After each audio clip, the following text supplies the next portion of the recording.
এখন প্রায় ৯টা গনাই গেছে দেখুন বন্ধুরা, এখন প্রায় ৯টা গনাই গেছে, এখনো দুনিয়াবি কিছু দেখা যাচ্ছে না। দেখুন এত অন্ধকার, কুয়াশা, বাতাস, বাতাস চলতেছে, প্রচন্ড বাতাস, বুঝছেন।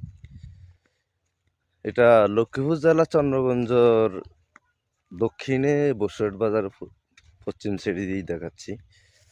এটা অতিরিক্ত, এই যে দেখুন, এটা হইলো আপনারা কি কি বলেন জানি না, তা আমরা আমগাই দিকে এটার ডগি বলা হয়। এই ডগিটা কিরকম দেখা যায় না, একেবারেই ঠান্ডা হিমা হয়ে গেছে, মানে কুয়াশা, এরকম কুয়াশা পড়তেছে বলাবিহীন। তো সবাই কেমন আছেন?